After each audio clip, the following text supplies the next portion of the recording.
Muslims, all they need to do is learn one chapter for Islamic education, the adjective Islamic education. Just one chapter, that's all. I want to teach you, and that's all I'm going to teach you today. This is my version of Islamic education.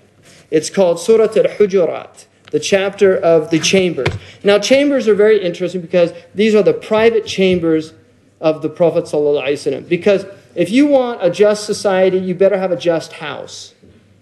You know, if you don't want violence out in the society, you better not be violent towards your children or your wife. If you want to really make the world a little better, well, why don't you just start inside your house by making your house a little better, a little more secure, a little healthier, courtesy between each other. If you can't be courteous with your parents, if your parents can't be gentle with their children, if you can't actually love your wives and your wives have respect and love for their husbands, then don't expect anything to change outside.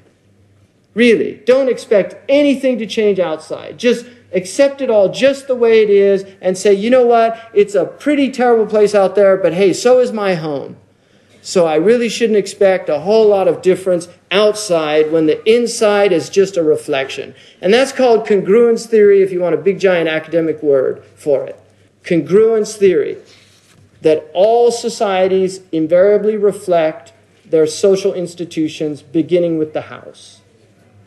And that is what Ibn Khaldun said. If you want to understand the sole reason, I went through the whole muqaddimah with this purpose. I wanted to understand why the Muslims were in the conditions they were. And finally, Ibn Khaldun confirmed my own suspicions when he said, if you want to understand why the Muslims lie, cheat, steal, are hypocrites, backbite, slander, and he goes on and on and on, he said it's very simple. It's all in the way that they live in their homes. It's their domestic situations, and in particular, it's the way they treat their children.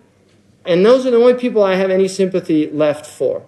And I know there's a hadith that Allah, according to the Prophet Muhammad ﷺ, looks at a city that's filled with corruption for destruction, but then hears the little children and decides not to destroy it.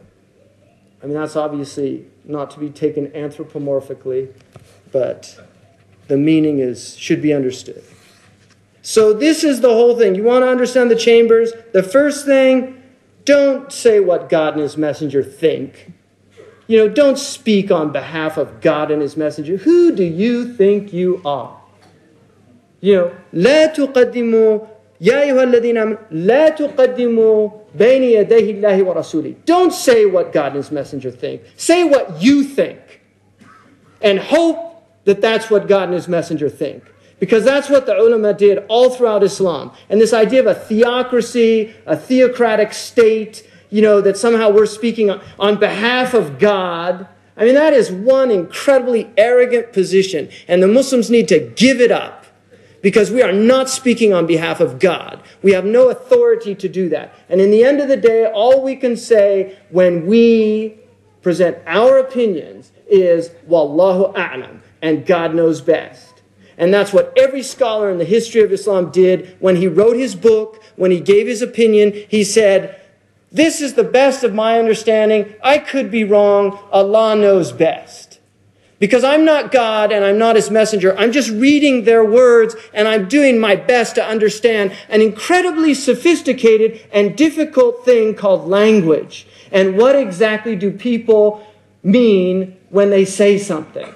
And we know how complicated it is in this day and age because linguistics has been studying this thing for many, many years now. But this was studied centuries ago in Iraq, of all places, where they realized, I mean, look at Imam Malik. Imam Malik says that whoever fasts 6 days of Shawwal, that it's as if he fasted all year long. Well, Imam Malik says that doesn't mean of Shawwal. That actually means any time during the year as long as you do it before the next Ramadan. Why did he say that? Because the hadith says, Man atba'a Ramadan bi sittatin min Shawwal. Whoever follows up Ramadan with 6 days from Shawwal, right? That it's as if he fasted. Imam Shafi'i said, no, it's only in Shawwal. So if you go past Shawwal, you can't do it again. Well, what's the problem there? I mean, Imam Malik and Imam Shafi'i didn't understand the hadith. How did they come up with such different opinions? Because min is a very complicated little particle, a preposition.